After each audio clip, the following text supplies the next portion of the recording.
Hi, I'm Tom Joscelyn, a senior fellow at Just Security. In this episode of the podcast, I'm sitting down with one of my favorite scholars, Cynthia Miller-Idriss, who is really one of the preeminent scholars on domestic violent extremism, including strategies for prevention and disengagement. We're going to be discussing her new book, Man Up, The New Misogyny and the Rise of Violent Extremism, which was just published by Princeton University Press. I recommend you go out and buy it. I certainly have. For those of you who don't know Cynthia, she is a sociologist and a professor in the School of Public Affairs and in the School of Education at American University in Washington, D.C. She is also the founding director of the Polarization and Extremism Research and Innovation Lab, otherwise known as PERIL for short, which does great work. And in addition to this podcast, Just Security is proud to publish an adaptation from her new book, which will probably be online by the time this podcast airs. But you can both listen to her here and read an adaptation of her excellent work on the website. Cynthia, welcome to the Just Security podcast. Thanks so much for having me. It's really a pleasure to be here.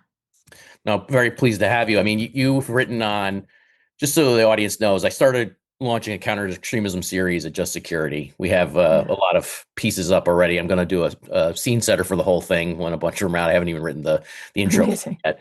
But when I was putting together a list of scholars I would hope would contribute in some way, you were definitely toward the top of the list because you've just done so much excellent work. And then I learned, I didn't even know this at the time, but I come to learn that you actually wrote on a topic I was hoping to read real expertise on, which is the role of misogyny and violent extremism. You know, for years, decades really, I've studied violent extremism groups, jihadist groups, terrorist groups, and misogyny is always baked into the story. I mean, over and over again, right? Yeah. And so I just start there, you know, as a scene setter, what is it that motivated you to write this book? What are the gaps you're hoping to fill in sort of the discussion of violent extremism? Yeah, I think, I have studied men and boys on the fringes or in the core of violent movements my whole life as a qualitative researcher. For the first 15 years in Germany, really doing interviews and observations, focus groups with mostly young men, occasionally young women. And I did write about issues of masculinity, pretty much defined through like a kind of quest for brotherhood, belonging, but also the kind of rebel rule breaker tropes, sailor soldier tropes, a lot of that in the iconography that I studied of the symbols and the way that they talk about even this German word that they all used when they talked about what they felt they had to be, which is gewaltbereit, which is ready to be violent. Of course, we don't have an English word like that, but this idea that they kind of walk around and walk through the world with the pressure to, in their communities and in their version of kind of being a man, had to be ready to be violent. So I had written about that, and I had written about the role of women in these movements, particularly in white supremacist movements, but I had never even really thought about, I have to say, with some shame. So I start the book with an apology to the field for not really doing this. I had never really looked at their view of women or how misogyny essentially, and how anti-LGBTQ issues as well, how gender policing, how the policing of gendered norms and expectations plays a role in entry points to extremist groups, but also in the ideological parts of their work and in the operational financial goals when you get to things like that we've documented quite well on the Islamist side, as you know, the Yazidi women or the Nigerian schoolgirls or al-Shabaab's use of forced marriage as a mechanism, a tactic of territorial control, Hamas's attacks in Israel as sexual attacks to increase the pain and humiliation of witnesses and family members. Sexual mutilation, things that were not, aren't part of the ideology, but are tactically intended to increase harm.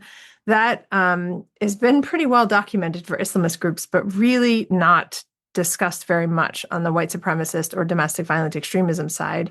And so, I felt there was this gap that I had to acknowledge. I had included, I was part of the problem as a scholar. And I think I kept seeing it crop up and get ignored in the kidnapping plot against Gretchen Whitmer, the kind of misogynistic language that was used there.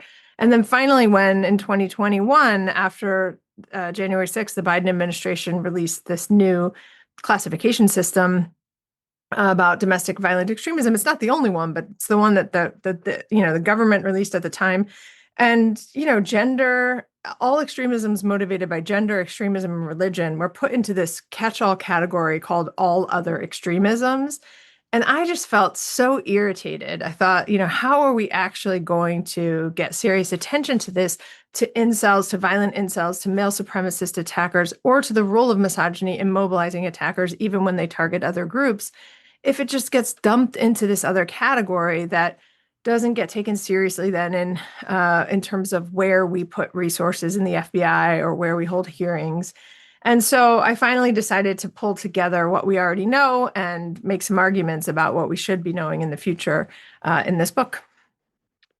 No, it's great. I don't think you owe an apology. I think the entire field and probably a lot of practitioners deserve apologies. I mean, Yeah. we all know it's there. Yeah. It's baked in the story, but I don't think that the field has done a good Yeah. job at all of addressing it head on. And I think there are some complexities here. I'm hoping to lean on your expertise Yeah. to sort of Yeah. tease out. I mean, for starters, you mentioned the other category of extremist Right. ideology. One of the things you argue, I think forcefully and rightfully so, is that misogyny needs to be tackled head on as its own Yeah. sort of distinct ideological belief system. That gets Yeah. a little complicated though, right? I mean, first of all, you have incels who are Right. um, explicitly misogynistic Right. at a minimum. By the way, I know someone in the current Trump administration who expressed sympathy for incels, and he's a very Oof. senior role. Yeah. Um, Wow. so that's as an aside. Yeah. So in that case, it's sort of front and center, the misogyny Yeah. is front and center of Right. the beliefs. But as you mentioned too, it's also baked into these other extremist ideologies. When we're Yeah. studying ISIS or Al Qaeda, the Taliban. I mean, it's explicitly there, right? Right. But it's not the number one thing they'll say they're fighting for. But it's a Right. part of their belief system, a big Right. one. It's often baked into far right ideologies, including neo-Nazism, various Right. strains of anti-Semitism and racism. And it's now in these new composite belief systems that we're seeing pop up online. Yeah. Something new. So how do you deal with that? How do you deal with Yeah. you have the two cases, right? You have where it's straightforward, the primary Yeah. thing, it's right front and center, and then you have Yeah. all these other cases where it's kind of baked in. Yeah. I think that's a really important distinction, and I think it's part of why it's been hard to see it in how powerful it is across the spectrum, because we have sort of belatedly recognized, and I say in the book, like the one category where there's been some belated security attention from the field is on the incels, right? So you see that incels really as a a movement that can be terrorist or can be violent extremist, right? And fit into a category that we understand, have an ideological motivation that is deeply anti-woman and also anti-man in terms of men who they think are stealing their opportunities to have intimate relationships with women, right? The Chads. So it's, they have very strong ideas about the unfair nature of the system and who's to blame for it. And they attack those people, mostly women. So that's been like a pretty clear case, and it's gotten more attention, and it's even written into some of the classification systems. I think New America has one that has the incels in it. The Cell out in Denver, that Counterterrorism Education Learning Lab, has a whole new display that, like, right next to jihadi extremism, you've got violent misogynist incels. So they're getting kind of equal footage in those types of things, which is amazing to see. I think the part that's more, where there's more blind spots, is where misogyny or gender policing or gender-based violence is in the histories of attackers in ways that motivate their rage, let them practice their rage, incubate their rage, and then the targets are somebody else, right? And so that's almost every attacker, like literally almost every Yeah, I other mean, the one. least surprising thing you can find in an attacker's Right. biology, Exactly. their biography, is that Yeah. they had some hostility toward women in the past, or Exactly. And so, 60% of mass shooters have a documented history of domestic and intimate partner violence at the criminal level. That means, and we know that half of all domestic and intimate partner violence is never reported at all.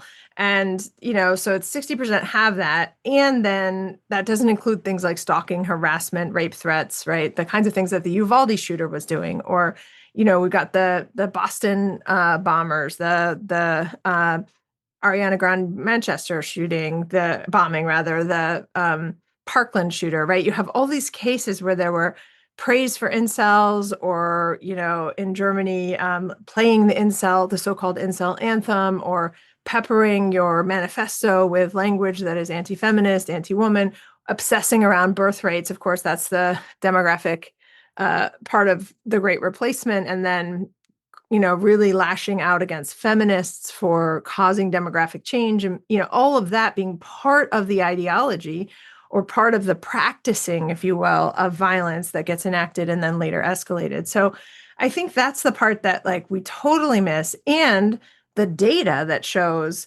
that one of the top three predictors now across multiple countries of support for political violence and willingness to engage in it is misogyny, right? So, sometimes it's the top one, the number one predictor, more than religiosity, employment, every other factor, right? Race. And so that's not surprising, but it's surprising to the field, right? I think the field doesn't, including me. When I read that statistic, I thought like, well, how did I miss that, right? How do you work in this field for 25 years and not really know that because you just look right past it while you're looking at these other more traditional kinds of motivations that we're used to. Isn't that, I mean, I was curious as I read through your work. I mean, I think too, part of it is, isn't it, when you look at our species Yeah. and you look at the incidence of violence by gender and who Yeah. commits those incidents of violence, I mean, murders are overwhelmingly and disproportionately committed by males. Yeah. Violent sexual acts, including rape, are overwhelmingly and disproportionately Yeah. committed by males, right? I mean, it's baked into our species, a certain amount of this behavior, and Yeah. Yeah. I mean, and to me, isn't misogyny in a way both a motivator and a justification for those urges that you see Yeah. across species in ways. And what I think makes it extremism is when they sort of formally codify it into a set of beliefs Yeah. that justifies it. Yeah. So it really, my point is, we really shouldn't be surprised, right, that it's Yeah. sort of ever present in all these things when Exactly. it's kind of there already in other things. In other ways, our society deals with evils. It is. Um, And I think you have to add to that, two other phenomenon that make it harder to kind of maybe see. One is that women also play a role in this, right? In supporting and enacting forms of gender policing on their sons, on their daughters, right? Telling their sons, boys don't cry or man up, which is why I chose that title, right? This kind of unrelenting pressure that happens on boys and on young men to exist in a kind of pretty rigid worldview around what it is to become a man, that it takes a lot to break out of. And people do over time and find more fluid, but it's much harder for men than it is for women, I think, to find that flexibility. And those messages come from women as well as from men. And so you have women that kind of play a role in supporting some of the gender policing part of this. You have women that are running things like tradwives, influencers that are calling for other women to be more submissive to husbands or to have as many white babies as they did to counter demographic change, right? 6 white babies. So you have that makes it harder to see too, because it's not like there's just an evil category, right, of bad people we can target. It's everybody who's participating it to some extent until they kind of realize it and argue again. And it's still very hard to break out of. And the other thing is, I think we are in a moment of very real distressing times for boys and men. And I try to make that clear in the book that, the loneliness epidemic, the lack of friendships, the lack of intimate friendships as boys get older. 25% of young men under 30 say they don't have a single friend. 50% of American men say their online lives are more rewarding than their offline lives. So you get those kinds of statistics along with really reduced labor market outcomes, 3/4 of the deaths of despair, right? All these kinds of outcomes. And you have a situation where when people go online to search for help to figure things out, they can land on influencers who introduce them to really easily digestible scapegoating, tactics that blame other people. And so, I don't want, I think it's important to situate, it's not like men are evil or bad at their core, right? And so I would hope that's not. right, exactly. But that's like, it was really important to me when I launched this book that the men's wellness world be a part of it. And so Mark Green at the Good Men Project has been a big advocate. We talked early on. He, at my first book launch in New York, he was the moderator and the discussant and has been a big proponent, and a bunch of other men who run men's wellness organizations who look at things like how do you break the cycle of men's violence? How do you break the cycle of men's lack of intimate friendships, right? All these kinds of strategies are embracing this work and helping me get it into the world, with receptivity from men. I think that's really important because this also isn't going to work if it's just a conversation that only women have. Yeah, that's why I'm happy to join you here today. I mean, Awesome. yeah, I mean, I think it's because I mean that you hit on a key point here, which I was going to ask you about, right? Is like Yeah. how much did this how much do you find like men are resistant to this conversation because they feel like you're sort of Yeah. men blaming, blaming all Yeah. men, which is, Yeah. I mean, it's ridiculous. I mean, I have two daughters and I have to like Yeah. educate them on misogyny and the role in the world. In fact, Yeah. after the last election, one of the things that my eldest daughter experienced in the high school were these roving bands of boys who said, "Your body, my choice." Yeah. I Oh think God. it became like this instant sort of Yeah. misogynistic ranting that it was like spontaneous across the school, and it was a very Incredible. common. It has died down or subsided, I think, perhaps because of school, but this stuff is sort of ever present, right? And I Yeah. mean, and I think a lot of it does have to deal with there is this crisis of masculinity, which you write about and you Yeah. talk about, right? Where what defines being a male in our society, the old sort of topologies maybe are falling by the wayside, and it's left this Yeah. crisis where what does it mean to be a male can get filled in by this most extreme version of what it means Yeah. to be a male, Right. right? Right. Instead of Right. Right. being, Right. this isn't really Yeah. strength or masculinity per se. It's this extreme version of these things, Yeah. as you know, and cover. And how do you combat that in the culture and overall? And like, how far upstream do you have to go before it gets down to the point? If you think about it, like this is now a problem that's upstream from the violent extremism, Exactly. right? Yeah. Well, that makes it perfect for a lab like Peril, right? Which I should say the lab, Peril does work very upstream. We work on what's called primary prevention. We look at it's mostly sort of in the big category, media and digital literacy, really trying to equip people with the tools to recognize and reject different kinds of manipulative tactics online, harmful content, persuasive narratives that they still have the right to believe, right? We do respect free speech, but can be better equipped to recognize as harmful and as potentially leading them or their loved ones down a pathway that can lead to violence. So it's very upstream. It's something we've talked a lot about with the security community who sometimes feels reluctant. I once heard a very senior official in the previous administration say, it's not my job to stop somebody from becoming radicalized. It's my job to stop a radicalized person from picking up a gun. And I said, I get that, but I don't want to live that way. And I don't think any of us want to live that way, in which our best measure of prevention is how good we've become at like barricading the doors, right, of the synagogue or the school or whatever before things begin. We also have to have groups that work. So we have no government funding, we're privately funded entirely. And so we can do this. We can go after grants and not worry about that too much. And hopefully someday we'll have government funding to amplify and scale up evidence-based work. But this is where, real upstream work includes, we have a gendered violence portfolio. We have a portfolio on anti-Semitism, right? It includes like thinking about where do people encounter these ideas and how can you intervene at that point? Where can you intervene to in the most effective way to prevent them from going down a pathway that can lead to harm? So that's one thing. And the other part of the question you asked was about men's receptivity. I was really worried both about men and about feminist activists, like two groups of people who I thought could get really annoyed. I felt like I might be treading on the turf of feminist activists who've been saying this stuff for a long time. People who work on domestic and intimate partner violence, for example, have been saying these things in women's studies and gender studies, have been saying for a long time that these kinds of interpersonal harms have a trajectory that can lead to mass violence. It's our side of the field that hasn't really paid attention to it much on the national security side. So as soon as I turned in the book, which is a year ago, it takes a long time to get the production, the editing, the copy editing, right?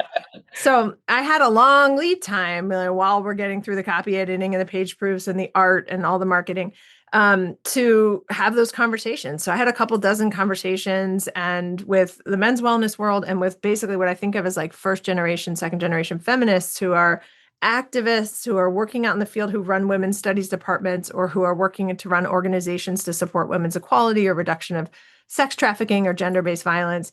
And that really helped me understand, first of all, that they welcomed the book, which is great. And so a lot of them became partners in a podcast that I'm releasing next week around these issues to make sure that we kind of reach those audiences, which is really important to me. And I have found that men might be hesitant sometimes to come to the table, like in conversations, because they're worried that they're going to be attacked. But as soon as they hear me talking, right, as soon as they hear my perspective, they engage, right? So it's a really important thing to make sure that we can get men to the table when I have briefings, when I have discussions, when I have talks, because once they're in the room, I feel like not only do they engage, but they often ask questions that open up for the whole rest of the room questions about their sons, about the way they grew up, about the boys they coach on the soccer team, right? Like that, we end up with these really remarkable, transparent, vulnerable conversations when boys and men speak up and feel safe to do so.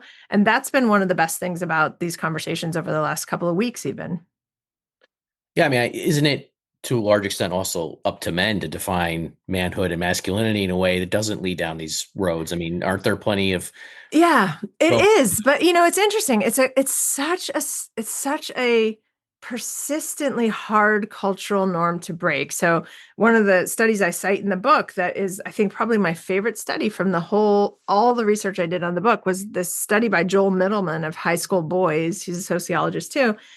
And their views on sexuality, same-sex relationships. And what he found, and the research team found that high school boys increasingly don't care about same-sex relationships. They don't really care who their friends have sex with, as long as they're bro about it, right? And so the phrase they use, and so this is their phrase, I'm going to use a slur, but is it's okay to be gay. It's not okay to be a fag. In other words, it doesn't matter who you have sex with, but you got to be kind of still exhibiting the same, tough characteristics. And so sexuality is becoming more fluid, which actually you'd think that would be the one that was harder to break, but sexuality is becoming more fluid, but masculinity is as rigid as ever for these high school boys anyway. And I think that sums it up. Like, why is it the last bastion? Like, why is it that we can get more fluidity in the gender spectrum? We can get more fluidity in sexuality and acceptance, but and femininity, right? Too. There's different types, ways, many different ways. You can have short hair, long hair, where, I mean, even your expression is really different compared to what it was a generation or two ago.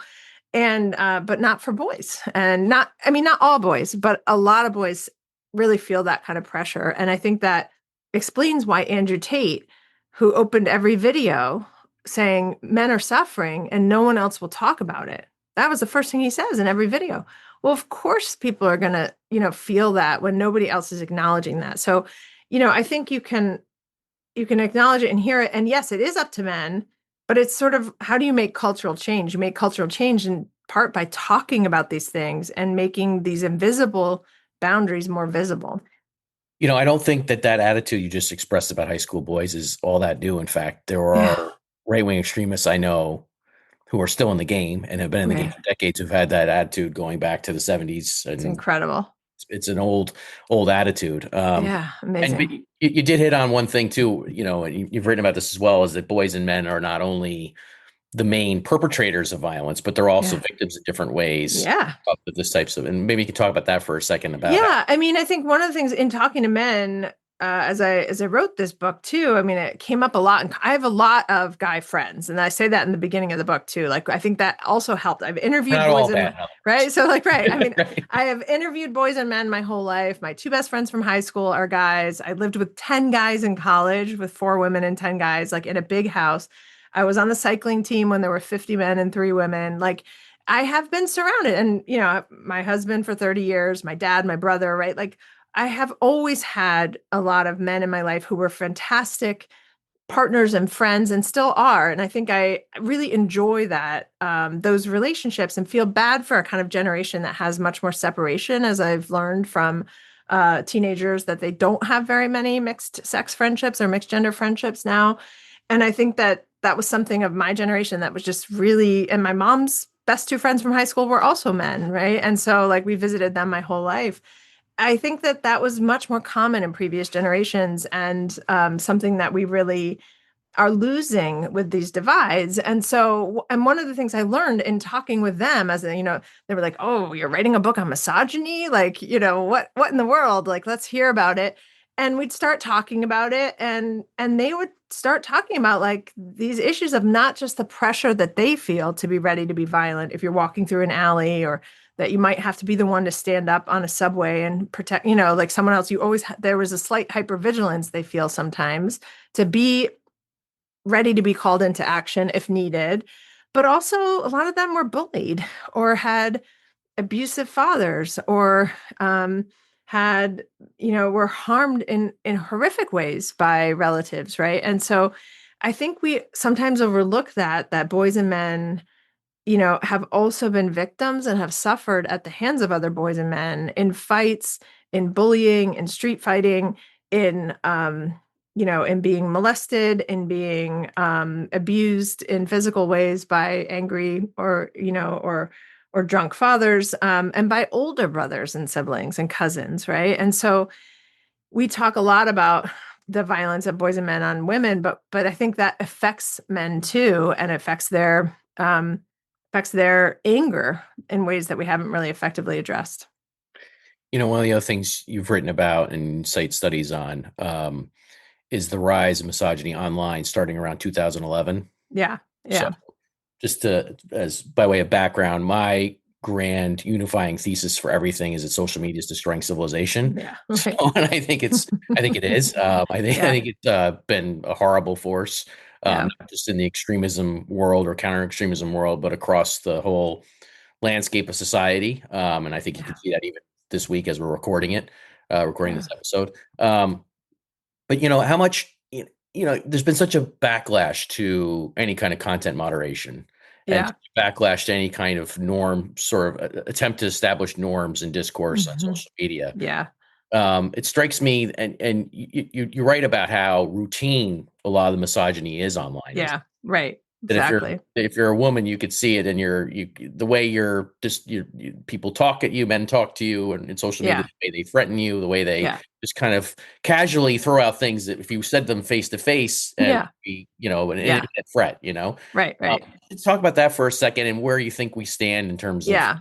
trying to. So, yeah, what you're talking about right now is the disinhibition effect of social media, it's called, right? Which is where people will say things in such well-documented ways, say things that they would never say to somebody in person. And then, but what that not only does that disinhibition effect mean that an individual person is more likely to express hateful or harmful things or rude things, but it also normalizes those same things because the more reply guys are under the line or the more angry, misogynist, and racist things that get said, the easier it is to kind of just see past that and start to see it as normal or as the Uvalde Texas shooter, for example, when later journalists asked these teenage girls who he had been threatening with kidnapping and rape threats regularly online, why didn't you report that? And one of them said, well, it's just how online is, right? Like what who would and so, one of the things we find is kids don't know where to report. They don't know that you can report, and they don't believe that it would make a difference anyway. And often it doesn't. And so, I think that documented increase since 2011 is important because part of what I'm trying to say with that is like, this isn't new, right? There's no like, it's not like misogyny didn't exist before. I use all these anecdotes about my mom in the book to kind of just demonstrate this generational change, right? She was valedictorian of her high school class, and her dad said he wouldn't pay for college because she was a girl. Like she didn't tell me that till after he died because she didn't want me to think badly of him, right? Like the she went anyway and paid for it herself by waitressing. Like no complaints, just this is what I'm going to do. And she ended up getting 4 degrees, becoming a school superintendent, like the smartest of the bunch, but is the one that he couldn't imagine, why would you pay for college for a girl? And so that is unimaginable right now. It's really almost unimaginable for my generation, even as we hear things like your body, my choice, or, women shouldn't vote, or one household, one vote, right? There is this surge of real virulent misogyny happening. But the online misogyny has made it so much more normal, so much easier. And there's so many channels to do it, right? So there's, stalking, cyber stalking, harassment, revenge porn. There's the reply guys, the comment sections, the discussion forums, the short form video, the ways that you can become an influencer.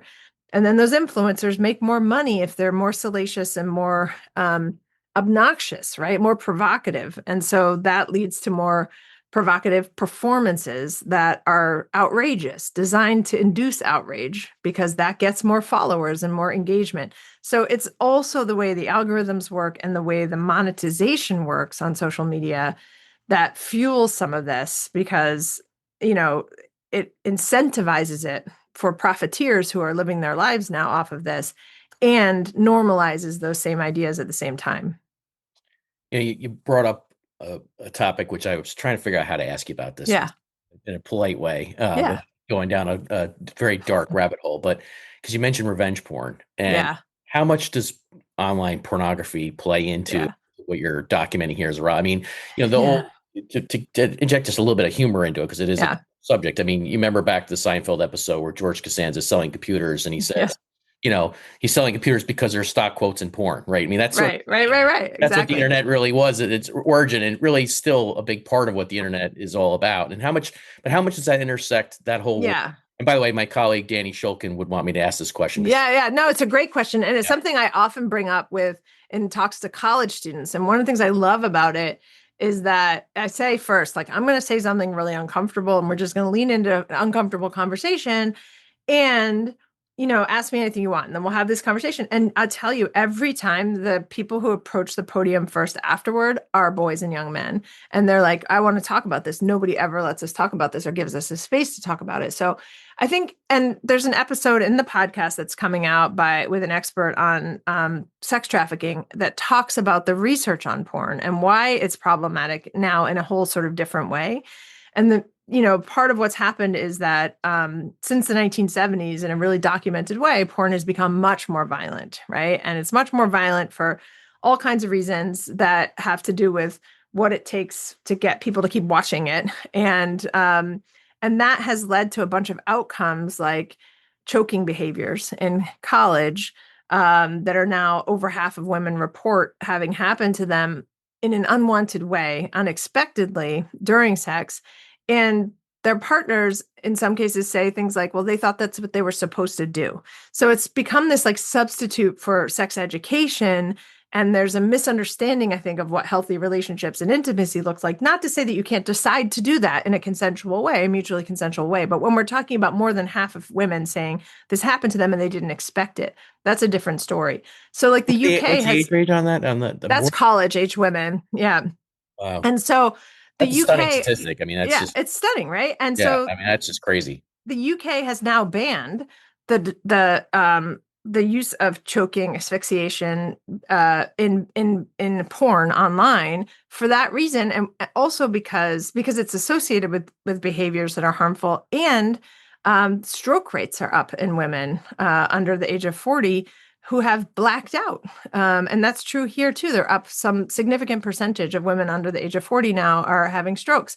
And so, it's a dangerous behavior that even among people who practice, bondage or other kinds of things, really say like you have to do it carefully. It can't be a normal kind of thing to do, and we'll often speak out against it. But it's so common as a performance, as an entertainment feature, right? So you'll see things like, there's some just really dark things in the book that I cite. Like there was a rape trial or rape case in the UK where a teenage boy who had raped a girl said, I thought all girls cried during sex, right? Like, I mean, so this is a sex education, this is a porn literacy issue. And so I will say there's a school in DC, a private school, that held a porn summit for parents after that data came out about the college age.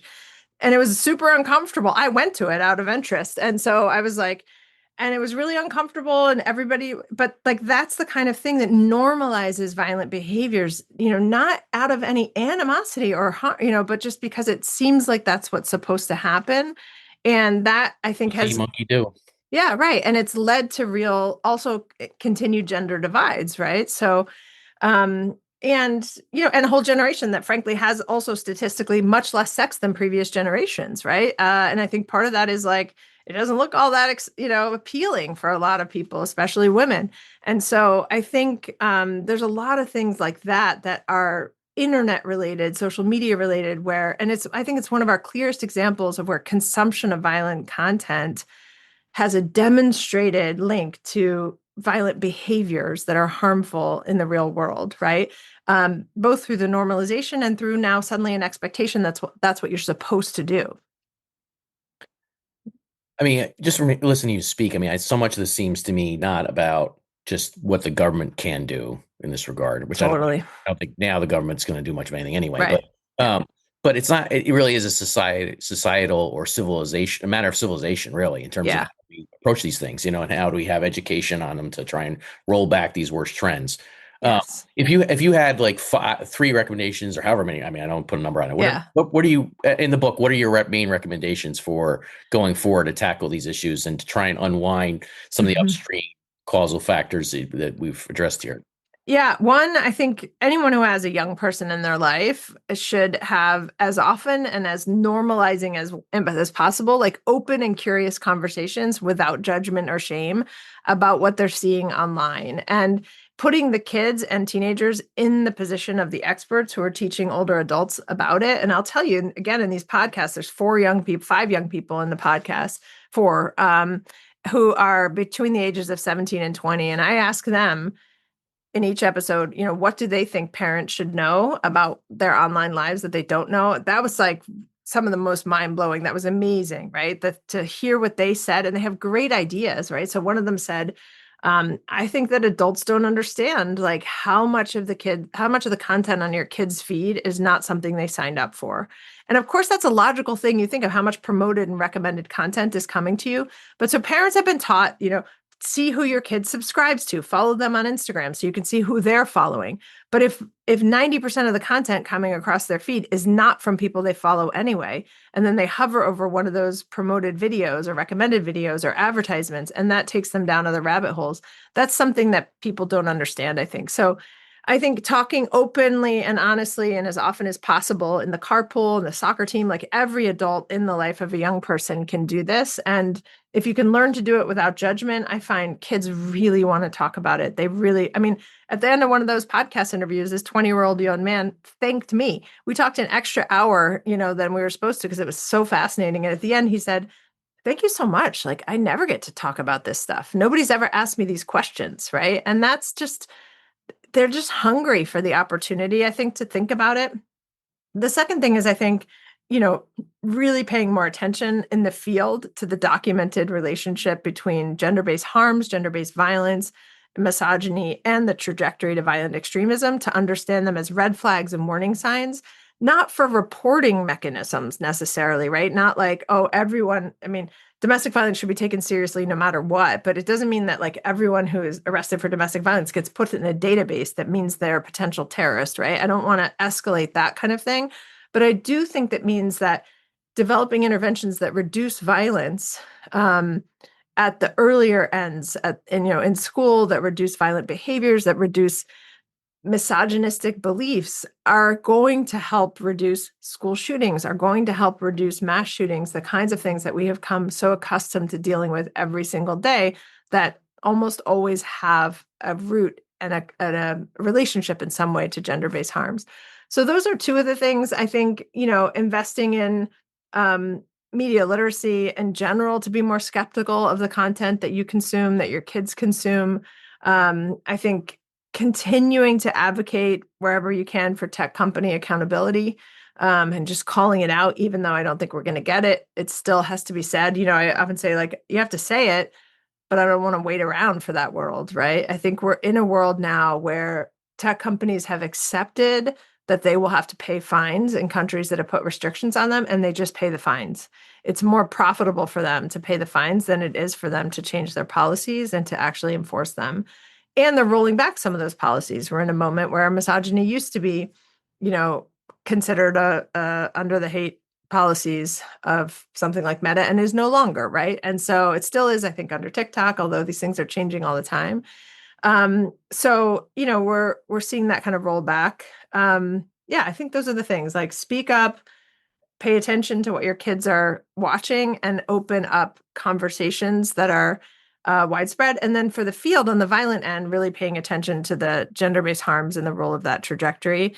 And the last thing I would say is the chapter that was the hardest for me to write, which is on exploitation.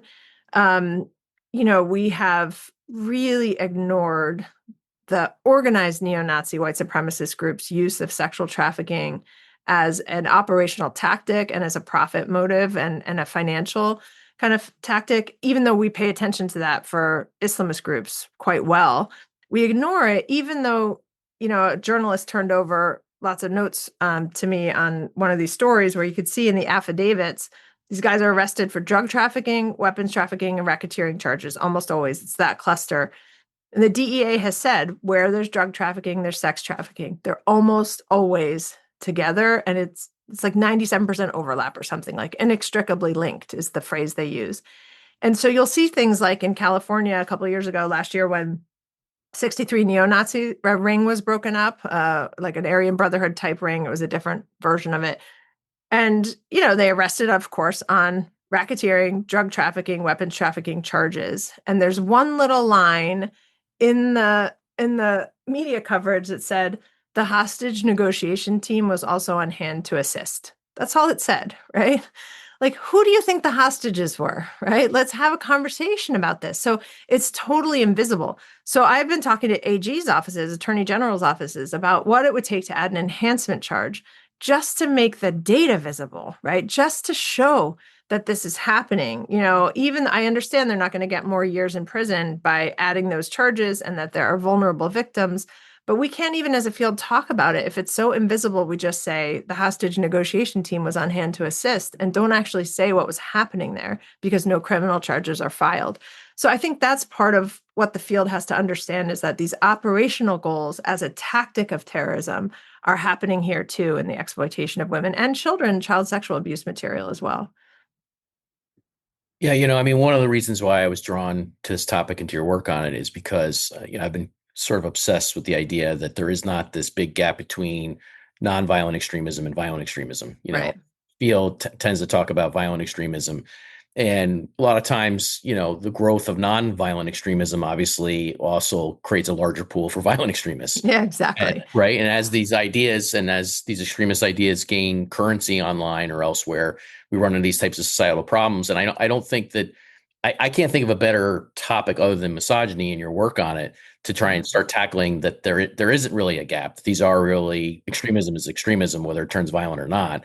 And Yeah. have to sort of start thinking about how to tackle that as a society, as opposed to just waiting for, as you said, waiting for somebody to pick up a gun. Because by that time, Right. a lot of times it's too late. Yeah, it's too late. And it's also like it requires, it was that quote from a Irish Republican Army terrorist in the 80s after a failed assassination attempt on one of the members of the royal family. And he said, well, that's okay. They have to get it right every time. We only have to get it right once. Right. I mean, uh, you can't be perfect, even if you want to invest in the security side. It's expensive to keep, the more you ratchet it up, and it's impossible. It's just not going to happen, especially if more and more people are incubating, as we know that they are in these online worlds. So you have to intervene upstream in other ways. And, we're finding that resonates. It's resonating with private philanthropists, foundations, states, and local governments. So we're able to test a lot of this out and internationally, right? So we have a Christchurch Call Foundation project across multiple countries with 4 other NGOs that is looking at these issues in Kenya and Jordan and Canada. I think we're going to have a lot of great data on that and to see how does this work in Arabic? How does it work in Swahili? How can we intervene in high schools and colleges, which is the intervention site? And what can we learn about it, even if we're not able to really do that right now in the US with as much capacity as we'd like, given the climate. We can test things out and find out so that someday, if there's more a receptive moment, we can bring these tools here. Sure. Now, before I let you go, is there anything else Yeah. you'd like to add to this? Is there anything else from the book you'd like to say, or you want our listeners and readers to know about No, this topic? I think I would say I would conclude with the way I conclude the book, which is, in the conclusion, I open with an anecdote about a conversation I had with a major funder, who I respect a lot and would never name. But when I told him I was writing a book on misogyny, he said, misogyny? But that doesn't have anything to do with white supremacist extremism. He said, and then he goes, it's not as if these guys want to eliminate women from the face of the earth. Right. And so I thought, okay, there's actual real work to do here. Like if the criteria by which we decide something is problematic or is about elimination, because that's the way it is if you're talking about a white ethno state or the Holocaust, or that it is elimination. And white supremacists, for example, can't do that because and Islamist extremists aren't going to do that to women because they need them to reproduce and create the big, civilizational expansion of territory that they want or the ethno state that they want. So, but that's doesn't mean there's not other forms of harm besides elimination, exploitation, and the power and Nation. submissiveness and violence, right? Exactly. So, but that was like that, and then the other anecdote I'll end with. You can choose which one you want to use, or if either, but I'm launching the book in DC at Politics and Prose, and my conversation is a great bookstore down here. And my conversation partner is Rachel Louise Snyder, who's like a national expert on domestic and intimate partner violence, wrote this book called No Visible Bruises, New York Times columnist. She's amazing. And she's also a professor here at American University with me. And I happened to mention to the provost that, we were doing this together. So I want to make sure she gets an invitation. And she said, I love you and Rachel, but what do you have in common with each other? Right? Like, and this is a really smart woman, couldn't see that a person who works on domestic intimate partner violence would have anything to do with a person who works on mass violence and security, even though, we both work on prevention. And so I just said, look, you're my audience, like come, because I hope that you come to the talk and then you walk away understanding how these things are connected and that it's actually an empowering message because then everybody has something they can do about it instead of just waiting for the government to fix it.